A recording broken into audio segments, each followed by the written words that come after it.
Swastiastu, Namo Buddhaya, Salam Kebajikan. Perkenalkan, nama saya Diah Agustina Ratriningrum, NIM 20000241185 dari Program Studi Ilmu Hukum Fakultas Hukum Universitas Ahmad Dahlan Yogyakarta. Dan di video kali ini, kelompok kami akan memaparkan sedikit poin-poin, sedikit gambaran, sedikit pokok pembahasan mengenai buku ketiga Kitab Undang-Undang Hukum Perdata atau biasa disebut dengan BW, di mana dalam buku ketiga BW ini nantinya akan membahas mengenai perikatan. Kemudian di bagian pertama pada buku ketiga ini terdapat ketentuan umum tentang perikatan itu sendiri, di mana di dalamnya juga termuat 3 subbab, yaitu yang pertama ada konsep perikatan, kedua ada pengaturan perikatan, dan yang ketiga adalah unsur-unsur perikatan. Oke, yang pertama ada konsep perikatan. Perikatan adalah terjemahan dari istilah Belanda yaitu verbintenis. Nah, perikatan artinya adalah hal yang mengikat antara orang yang satu dengan orang yang lain. Hal yang mengikat itu adalah peristiwa hukum atau rehfeiten. Nah, peristiwa hukum tersebut menciptakan hubungan hukum antara pihak yang satu dengan pihak yang lain, di mana hubungan hukum tersebut nantinya akan menghasilkan hak dan kewajiban. Oke, kemudian ada prestasi. Prestasi ini adalah objek daripada perikatan itu sendiri, yaitu sesuatu yang wajib dipenuhi oleh pihak yang dituntut atau debitor terhadap pihak penuntut atau kreditor yang dapat dinilai dengan sejumlah uang. Pihak yang menuntut pemenuhan kewajiban atau prestasi ini berposisi sebagai kreditor, sedangkan pihak yang wajib memenuhi prestasi berposisi sebagai debitor. Untuk hubungan hutang piutang, debitor adalah pihak yang berutang, kemudian kreditor adalah pihak yang berpiutang. Oke, jika yang pertama ada konsep perikatan, yang kedua ini adalah tentang pengaturan perikatan. Perikatan diatur di dalam buku ketiga Kitab Undang-Undang Hukum Perdata. Perikatan adalah hubungan hukum yang terjadi karena perjanjian dan undang-undang. Bagian umum meliputi aturan yang tercantum dalam bab 1, bab 2, bab 3, khusus pasal 1352 dan 1353, dan bab 4 Kitab Undang-Undang Hukum Perdata yang berlaku bagi perikatan umum. Kemudian bagian khusus meliputi bab 3 kecuali pasal 1352 dan 1353 karena sudah ada di bagian umum. Kemudian ada juga bab 4 sampai dengan bab 18 Kitab Undang-Undang Hukum Perdata yang berlaku bagi perjanjian-perjanjian tertentu saja yang sudah ditentukan namanya dalam bab-bab bersangkutan. Kemudian yang terakhir itu ada unsur-unsur perikatan. Nah, unsur perikatan ini ada 4. Pertama, subjek perikatan, kedua, wewenang berbuat, ketiga, objek perikatan atau prestasi, kemudian yang terakhir yang keempat, tujuan perikatan. Subjek perikatan disebut juga pelaku perikatan. Pelaku perikatan dapat terdiri atas manusia pribadi dan juga badan hukum atau persekutuan. Kemudian wewenang berbuat. Setiap pihak dalam perikatan harus wewenang berbuat menurut hukum dalam mencapai persetujuan kehendak atau ijab qabul. Persetujuan kehendak adalah pernyataan saling memberi dan menerima secara real dalam bentuk tindakan nyata. Kemudian, objek perikatan atau prestasi itu dalam hukum perdata selalu berupa benda. Sementara, benda objek perikatan harus benda perdagangan sesuai dengan undang-undang, ketertiban umum, dan kesusilaan masyarakat dan bermanfaat. Kemudian yang terakhir, tujuan perikatan. Tujuan pihak yang mengadakan perikatan adalah terpenuhinya prestasi bagi kedua belah pihak. Prestasi tersebut harus halal, berbentuk kewajiban memberikan sesuatu, kewajiban melakukan sesuatu, atau kewajiban tidak melakukan sesuatu.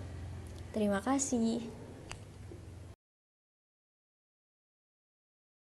Assalamualaikum warahmatullahi wabarakatuh. Perkenalkan, nama saya Anissa Wahyu Ilahi dengan NIM 200249190. Saya dari kelompok 3. Di sini saya akan menjelaskan materi terkait poin prestasi dan wan prestasi. Saya akan menjelaskan materi terkait prestasi terlebih dahulu. Pengertian prestasi adalah sesuatu yang wajib dipenuhi oleh seorang debitur dalam setiap perikatan. Prestasi sama saja dengan objek dalam suatu perikatan. Dalam hukum perdata, kewajiban memenuhi prestasi selalu disertai jaminan harta kekayaan seorang debitur tersebut. Dalam pasal 1131 sampai dengan pasal 1132 dalam Kitab Undang-Undang Hukum Perdata dinyatakan bahwa semua harta kekayaan debitur, baik yang bergerak maupun tidak bergerak, baik yang sudah ada maupun yang akan ada, menjadi jaminan pemenuhan hutangnya terhadap seorang kreditur. Tetapi jaminan umum ini dapat dibatasi dengan jaminan khusus yang berupa benda tertentu yang ditetapkan dalam perjanjian antara pihak-pihak yang terikat di dalamnya. Menurut pasal 1234 Kitab Undang-Undang Hukum Perdata, wujud prestasi itu ada 3 macam. Yang pertama, memberikan sesuatu. Yang kedua, berbuat sesuatu. Dan yang ketiga, tidak berbuat sesuatu. Menurut pasal 1235 ayat 1 KUH Perdata, pengertian memberikan sesuatu adalah menyerahkan kekuasaan nyata atas suatu benda dari debitur kepada kreditur. Contohnya dalam jual beli, sewa menyewa, hibah, gadai, bahkan hutang piutang. Nah, selanjutnya dalam perikatan yang objeknya itu berbuat sesuatu, debitur wajib melakukan perbuatan tertentu yang telah ditetapkan dalam perikatan tersebut. Contohnya, membangun rumah atau gedung, serta mengosongkan rumah dan lain sebagainya. Nah, lalu dalam perikatan yang objeknya itu tidak berbuat sesuatu, berarti debitur tidak melakukan perbuatan yang telah ditetapkan dalam perikatan tersebut. Contohnya saja, tidak membangun rumah, tidak membangun pagar, tidak membangun perusahaan yang sama, dan lain sebagainya. Lalu ada juga sifat dari prestasi tersebut. Apa itu sifatnya? Yang pertama, harus sudah tertentu dan dapat ditentukan. Jika prestasi tidak tertentu atau tidak ditentukan, maka akan mengakibatkan perikatan tersebut batal. Nah, yang kedua, harus mungkin. Artinya, prestasi itu dapat dipenuhi oleh debitur secara wajar dengan segala usahanya. Jika tidak demikian, maka perikatan tersebut juga akan batal. Yang ketiga, harus diperbolehkan atau dalam kata lain itu halal. Artinya tidak dilarang oleh undang-undang. Jika prestasi itu tidak halal, perikatan tersebut juga akan batal. Dan yang keempat, harus ada manfaat bagi kreditur. Artinya, kreditur dapat menggunakan, menikmati, dan mengambil hasilnya. Jika tidak demikian, perikatan tersebut dapat dibatalkan. Dan yang terakhir, terdiri dari suatu perbuatan atau serentetan perbuatan. Jika prestasi terdiri dari satu perbuatan dilakukan lebih dari satu, mengakibatkan pembatalan perikatan tersebut. Nah, itu tadi materi prestasi yang dapat saya sampaikan. Selanjutnya, saya akan masuk kepada poin one prestasi. Jadi, pengertian one prestasi adalah tidak memenuhi sesuatu yang diwajibkan sebagaimana yang telah ditetapkan oleh perikatan. Adapun faktor yang menjadi penyebab one prestasi itu ada dua macam. Yang pertama, karena kesalahan debitur, baik yang disengaja maupun karena kelalaian. Yang kedua yaitu karena keadaan memaksa. Jadi di luar kemampuan seorang debitur itu, atau kata lain debitur itu tidak bersalah sebenarnya. Nah, untuk menentukan dalam keadaan bagaimana debitur itu dikatakan one prestasi, ada tiga keadaan, yaitu yang pertama, debitur tidak memenuhi prestasi sama sekali. Yang kedua, debitur memenuhi prestasi tetapi tidak baik atau keliru. Yang ketiga, debitur memenuhi prestasi tetapi tidak tepat waktu atau terlambat. Nah, untuk memperingatkan debitur agar ia memenuhi prestasinya, maka debitur perlu diberikan peringatan tertulis yang isinya menyatakan debitur wajib memenuhi prestasi dalam waktu yang telah ditentukan. Jika dalam waktu itu debitur tidak dapat memenuhinya, maka debitur dinyatakan melakukan prestasi.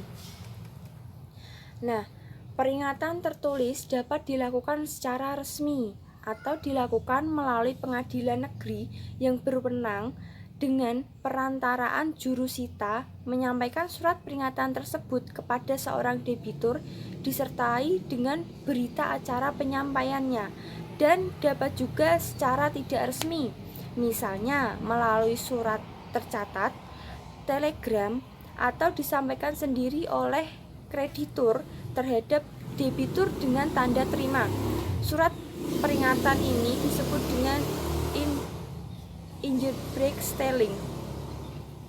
Nah, adapun akibat dari hukum one prestasi ini adalah akibat hukum bagi seorang debitur yang melakukan one prestasi, yaitu 1. Debitur wajib membayar ganti rugi yang telah diterita oleh kreditur. Hal tersebut tertuang di dalam pasal 1243 dalam KUH Perdata. Yang kedua, apabila perikatan timbal balik, kreditur dapat menuntut pembatalan perikatan melalui hakim. Hal tersebut juga sudah tertuang di dalam pasal 1266 di dalam KUH Perdata. Dan yang ketiga, dalam perikatan untuk memberikan sesuatu, resiko beralih kepada seorang debitur sejak terjadinya one prestasi. Hal tersebut ada di dalam pasal 1237 ayat 2 KUH Perdata. Yang keempat, debitur wajib memenuhi perikatan jika masih dapat dilakukan atau pembatalan disertai pembayaran ganti rugi.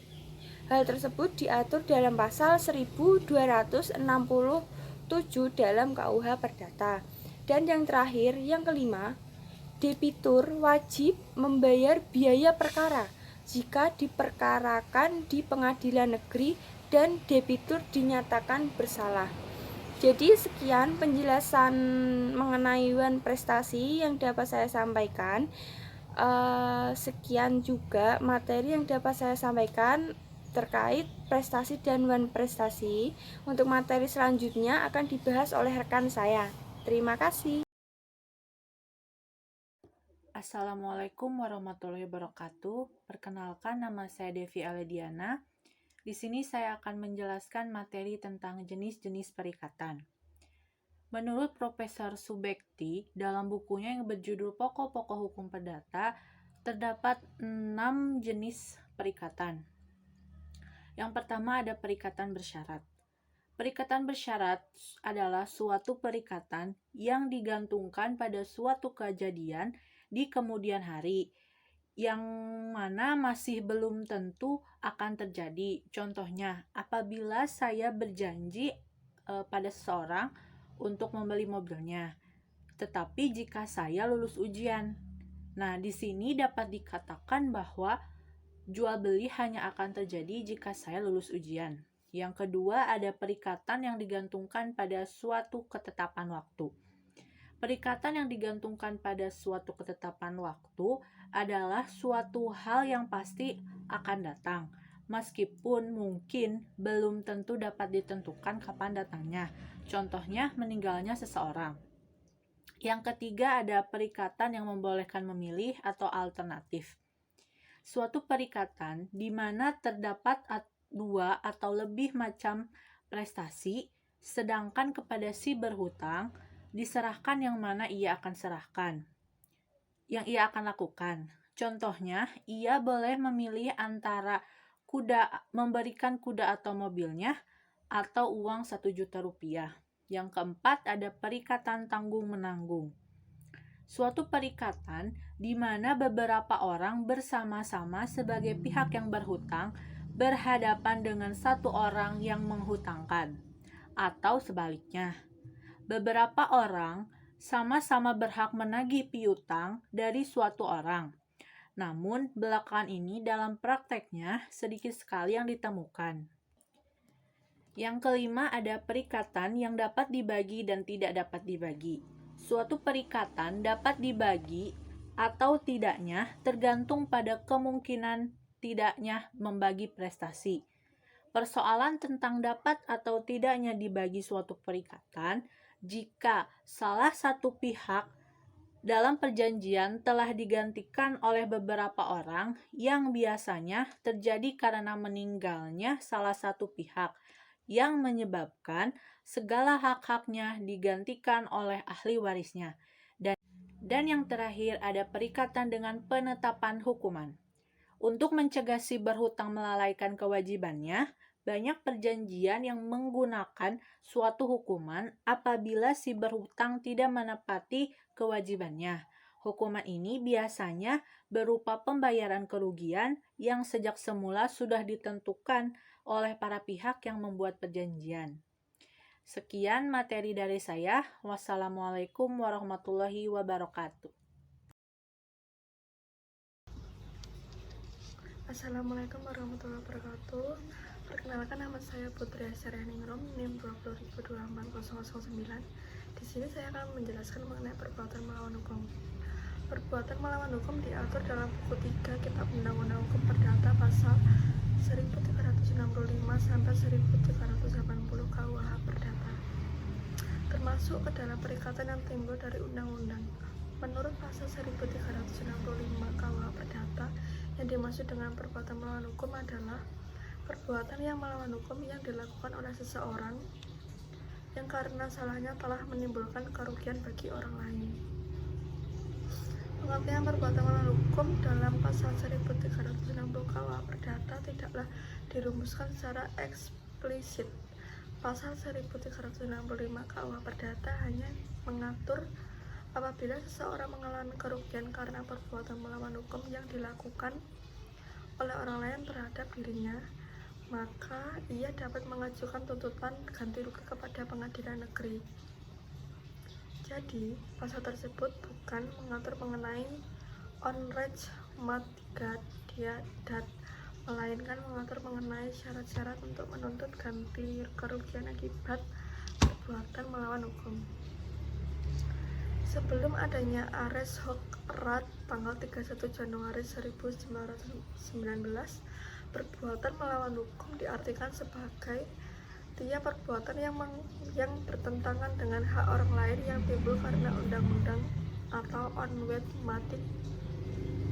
Sebelum tahun 1919, pengadilan menafsirkan perbuatan melawan hukum sebagai hanya pelanggaran dari pasal-pasal hukum tertulis semata atau pelanggaran terhadap perundang-undangan yang berlaku. Setelah adanya Arek dari Hokrat 1919 nomor 110 tanggal 31 Januari 1919, maka pengertian perbuatan melawan hukum lebih diperluas, yaitu hal berbuat atau tidak berbuat itu adalah melanggar hak orang lain, atau itu adalah bertentangan dengan kewajiban hukum dari orang yang berbuat secara klasik yang dimaksud dengan perbuatan. Dalam istilah perbuatan melawan hukum adalah 1. Non-feasance, yakni merupakan tidak berbuat sesuatu yang diwajibkan oleh hukum. 2. Misfeasance, yakni merupakan perbuatan yang dilakukan secara salah. Perbuatan mana merupakan kewajibannya atau merupakan perbuatan yang dia mempunyai hak untuk melakukannya. 3. Malfeasance, yakni merupakan perbuatan yang dilakukan padahal pelakunya tidak berhak untuk melakukannya. Perwakilan sukarela. Perwakilan sukarela adalah suatu perbuatan di mana seseorang secara sukarela menyediakan dirinya dengan maksud mengurus kepentingan orang lain dengan perhitungan dan risiko ditanggung oleh orang tersebut. Dalam Kitab Undang-Undang Hukum Perdata KUH Perdata, perwakilan sukarela atau zakwarneming diatur dalam ketentuan pasal 1354 KUH Perdata yang menyebutkan bahwa jika seseorang dengan sukarela dengan tidak mendapat perintah untuk itu mewakili urusan orang lain dengan atau tanpa pengetahuan orang ini, maka ia secara diam-diam mengikat dirinya untuk meneruskan serta menyelesaikan urusan tersebut hingga orang yang diwakili kepentingannya dapat mengerjakan sendiri urusannya. Syarat-syarat terjadinya perwakilan sukarela atau zakwarneming. 1. Yang diurus adalah kepentingan orang lain. 2. Seseorang wakil sukarela harus mengurus kepentingan orang yang diwakilinya secara sukarela. Ini berarti bahwa ia berbuat atas inisiatif diri sendiri, bukan berdasarkan kewajiban yang ditimbulkan oleh undang-undang atau perjanjian. 3. Seorang wakil sukarela harus mengetahui dan menghendaki dalam mengurus kepentingan orang lain. 4. Harus terdapat keadaan yang sedemikian rupa yang membenarkan inisiatifnya untuk bertindak sebagai wakil sukarela. Dari pengertian tersebut dapat diartikan atau dapat dikatakan bahwa perwakilan sukarela terjadi karena dua hal, yaitu 1. Seseorang yang diwakili tidak berada di tempat. 2. Oleh karena sebab-sebab lain orang yang diwakili tidak dapat mengurus kepentingannya sendiri. Dalam perwakilan sukarela, perbuatan-perbuatan hukum dapat dilakukan atas nama orang yang mewakili secara sukarela sendiri atau atas nama orang yang diwakili. Jika dilakukan atas nama orang yang diwakili dan kepentingannya telah diurus dengan baik, maka terjadi hubungan antara orang yang diwakili dengan pihak ketiga. Dalam hal orang yang mewakili secara sukarela bertindak atas nama sendiri, maka terjadi hubungan hukum antar orang yang mewakili dengan pihak ketiga. Hak dan kewajiban dari seorang wakil sukarela dan orang yang diwakilinya. 1. Pasal 1355 KUH Perdata yang menyebutkan bahwa ia diwajibkan meneruskan kepengurusannya meskipun orang yang kepentingannya diurusnya meninggal dunia sebelum urusan diselesaikan, hingga ahli waris orang itu dapat mengoper pengurusan tersebut. 2. Pasal 1356 KUH Perdata yang menyebutkan bahwa 1. Ia diwajibkan dalam hal melakukan pengurusan tersebut memenuhi kewajiban-kewajiban seseorang bapak rumah yang baik. 2. Meskipun demikian, hakim adalah berkuasa meringankan penggantian biaya, kerugian dan bunga yang disebabkan kesalahan atau kelalaian orang yang mewakili pengurusan. 3.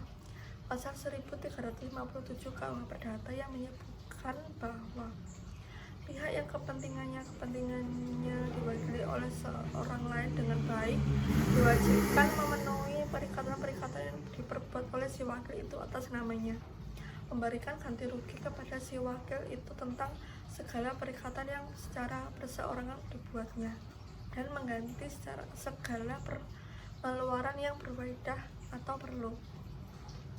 Dapat ditarik kesimpulan bahwa hak dan kewajiban dari pihak yang mewakili dan yang diwakili dalam perwakilan sukarela adalah sebagai berikut.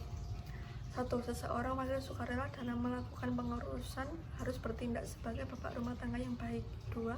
Seorang wakil sukarela dalam melakukan pengurusan harus mengurus dengan patut dan layak kepentingan orang yang diwakili. 3. Seseorang yang bertindak selaku wakil sukarela secara diam-diam mengikat dirinya untuk meneruskan serta menyelesaikan pekerjaannya hingga orang yang diwakili sekepemimpinan dapat mengerjakan sendiri urusannya, dan sebagainya. Assalamualaikum warahmatullahi wabarakatuh. Perkenalkan, nama saya Rahmal Putri, NIM 200.21418. Di sini saya akan menjelaskan hapusnya perikatan dalam jual beli barang menurut KUH Perdata. Dalam BW tidak diatur secara khusus tentang berakhirnya perjanjian, tetapi yang diatur dalam bab 4 buku 3 BW hanya hapusnya perikatan-perikatan. Walaupun demikian, ketentuan tentang hapusnya perikatan tersebut juga merupakan ketentuan tentang hapusnya perjanjian karena perikatan yang dimaksud dalam bab 4 buku 3 BW adalah perikatan pada umumnya, baik itu lahir dari perjanjian maupun lahir dari perbuatan melanggar hukum. Berakhirnya perjanjian yang diatur di dalam bab 4 buku 3 KUH Perdata pasal 1381 KUH Perdata disebutkan beberapa cara hapusnya suatu perikatan, yaitu yang pertama, pembayaran. Yang kedua, penawaran tunai disertai dengan penitipan. Yang ketiga, pembaharuan hutang. Yang keempat, pencobaan hutang. Yang kelima, percampuran hutang. Yang keenam, pembebasan hutang. Yang ketujuh, musnahnya benda yang terhutang. Yang kedelapan, kebatalan atau pembatalan. Yang kesembilan, berlakunya syarat batal kadaluarsa atau lewat waktu. KUH Perdata mengatur mengenai hapusnya perikatan sebagaimana dinyatakan pada pasal 1381 perikatan hapus. Yang A, karena pembayaran. B, karena penawaran pembayaran tunai diikuti dengan penyimpanan atau penelitian. C, karena pembaharuan hutang. D, karena penjualan hutang atau kompensasi. E, karena pencampuran hutang. F, karena pembebasan hutang. G, karena musnahnya barang atau terhutang. H, karena kebatalan atau pembatalan. I, karena berlakunya suatu syarat pembatalan yang diatur dalam bab 1 buku ini. Dan J, karena lewat waktu yang akan diatur dalam suatu bab sendiri. KUH Perdata mengatur pada pasal 1384 agar suatu pembayaran untuk melunasi suatu utang yang berlaku sah, orang yang melakukannya haruslah pemilik mutlak barang yang dibayarkan dan pula berkuasa untuk memindah tangankan barang itu. Meskipun demikian, pembayaran sejumlah uang atau suatu barang lain yang dapat dihabiskan tak dapat diminta kembali, dan seseorang yang dengan itikat baik telah menghabiskan barang yang telah dibayarkan itu, sekalipun pembayaran itu dilakukan oleh orang yang bukan pemiliknya atau orang yang tak cakap memindahkan tangan barang itu. Kemudian saya akan menjelaskan pasal 1393.